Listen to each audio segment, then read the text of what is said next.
नमस्कार, प्रणाम। अजय भोजपुरी। आज आज के वीडियो आज के ही बात पर बाटे। आज किताब के बात ना, आज दुबई से जुड़ल एगो बात रहल हटे। हम ए बात के फेसबुक पर शेयर भी कइले बानी, बाकी सोचनी है कि वीडियो के रूप में रउआ सबसे बात होखे, कम से कम जौन हमार अनुभव भइल हटे ओकरा के वीडियो के माध्यम से रउआ सब तक पहुँचाएं। तो आज एजुगा एगो संस्था चलेले, भोजपुरी परिवार यूएई क के ई संस्था ह। एकरा से बहुत काफ़ी लोग जुड़ल बा। ए संस्था में मतलब हमहू बानी एजुगा। मने एगो समूह हटे, व्हाट्सएप ग्रुप हटे। भोजपुरी चाहे बिहार से चाहे पूर्वांचल से और बहरी के लोग इस संस्था से जुड़ल बाटे, खास करके यूपी, बिहार, झारखंड के। बाकी ये संस्था के नाम भोजपुरी परिवार यूएई है। तो ये अलग अलग आयोजन ये लोग करावत रहेला, जैसे लिट्टी चोखा के चाहे और कोनो तीज त्योहार फंक्शन रहेला तो ओकरा पर करावेला। तो आज मतलब मंदिर जाए के योजना बनल हटे।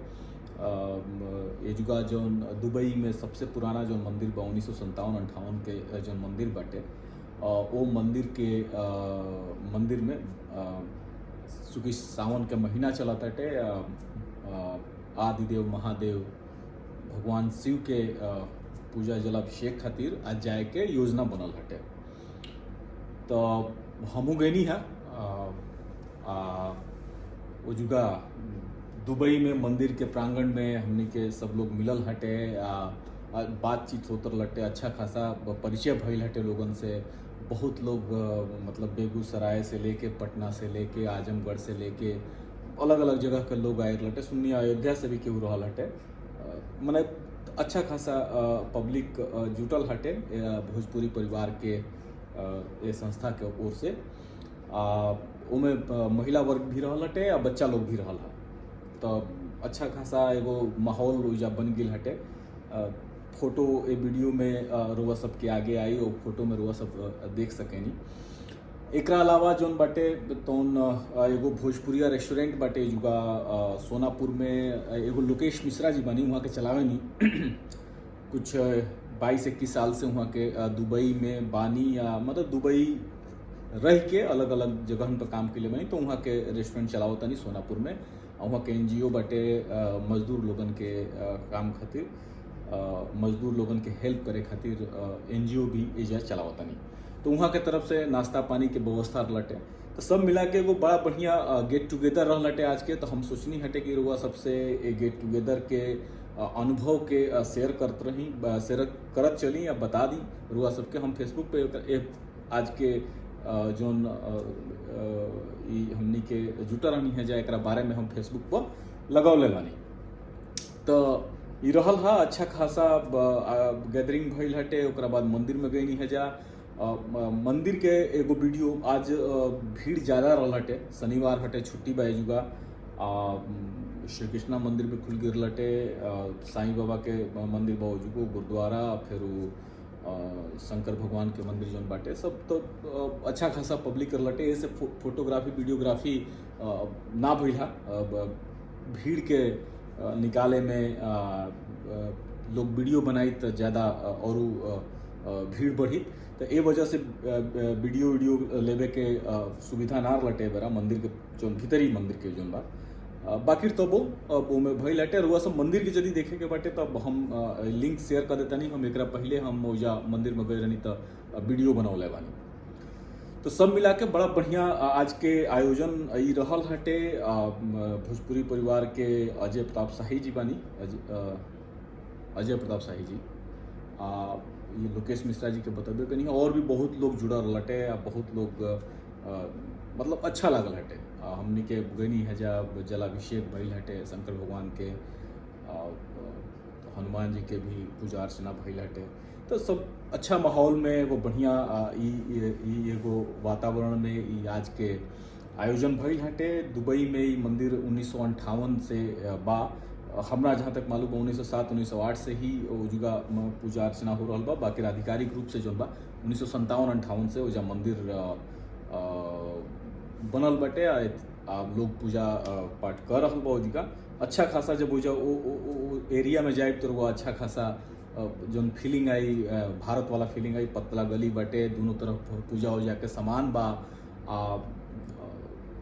माने जब हम वीडियो जो बनौले बनी ओकरा में वो सब देख सकेनी तो एकदम फीलिंग देला। ऐसे जानकारी खातिर बता दें कि नया मंदिर जो बा बन रहल बाटे जेबलली में। ओजुगा गुरुद्वारा पहले से बाटे, आसपास में चर्च बाटे, बड़ा भव्य विशाल मंदिर बन रहल बाटे जेबलली में। तो इहे जो एजुगा मंदिर जो ट्रस्ट चला रहल बाटे यही लोगन के वो मंदिर हटे। तो बहुत बेहतरीन मंदिर बनल बा। अक्टूबर में शायद दिवाली के टाइम में वो मंदिर खुल जाई। तो आज के यह चर्चा लटे बढ़िया सब कुछ भइल लटे। हम कुछ फोटो रुआ सब खातिर एजुगा छोड़ देतनी जे जुटर लटे सब लोगन के फोटो बा, अलग अलग फोटो हुई है में रुआ सब देख सकेनी। संगे संगे फोटो देखत रुआ सब बोर ना हुई ये वजह से एगो गीत बाटे गोपालगंज के ऋचा वर्मा जी बानी वहाँ के टीम के गीत हटे। कांवर गीत ही है, करीब 2.5-3 मिनट के गीत बाटे। तो ये फोटो के संगे संगे वो गीत के भी रुआ सब सुनी आनंद ली।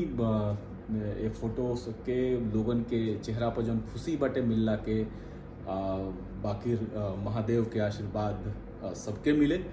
आदिदेव महादेव वहाँ के हर व्यक्ति के भगवान हैं। एगो वाकया और बता दें कि आज हम जैसे एजा से बस से गई नहीं हटे, बस के बाद हम टैक्सी पकड़नी हटे। टैक्सी में जो टैक्सी चलाओ तो रहे हटे वो पाकिस्तान के रहले है।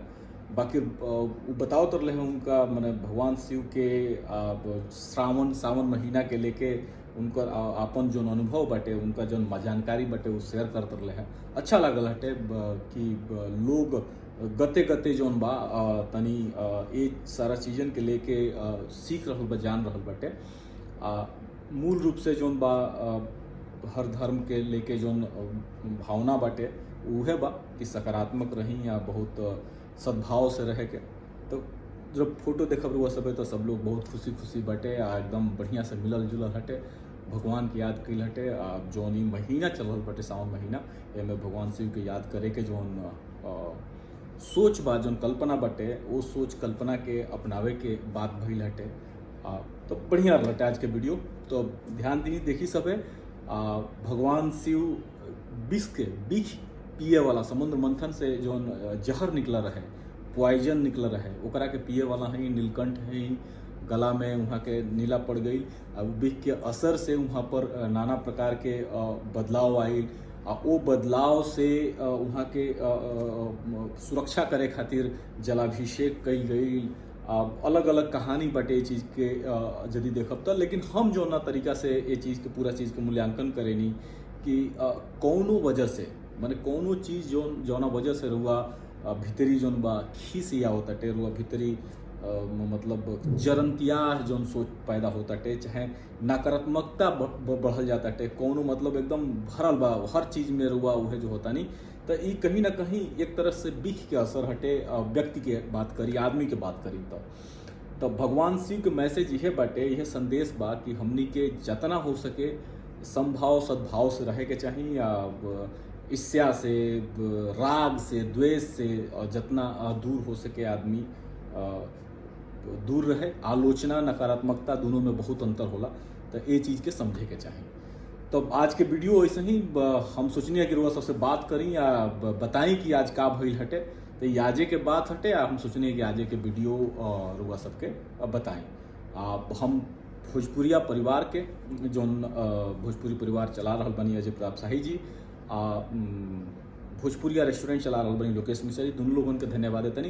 बाकी बहुत सारा साथी लोग मिलल बाटे बड़ा, आशुतोष जी, गोपाल जी, बहुत लोग, रंजन जी, बहुत लोगन से मुलाकात भइल हटे। हमारा नाम ध्यान नहीं आवत, बाकी सब लोगन के हम धन्यवाद देतनी ये वीडियो के माध्यम से। लोकेश जी कहबो कोई नहीं हटे, लिट्टी चोखा के प्रोग्राम बनी वहाँ के भोजपुरिया रेस्टोरेंट में। तो फिर हो सकेला कि ओजुगा के भी वीडियो बने। तो एंजॉय करी, फोटो देखी सबे। ऋचा वर्मा जी के टीम के लोकलहरी टीम जोन रहे तौना टीम के एक गीत के सुनी सबे जोन शंकर भगवान के ध्यान में रख के गीत गवाई बटे। एंजॉय करी सबे, सुरक्षित रही सबे, एकदम ध्यान से रही सबे। प्रणाम। राम जन्मभूमि तो जलाभिषेक करे खातिर बाबा धाम देवघर, अच्छा, करीब करीब 105 किलोमीटर के यात्रा बाटे।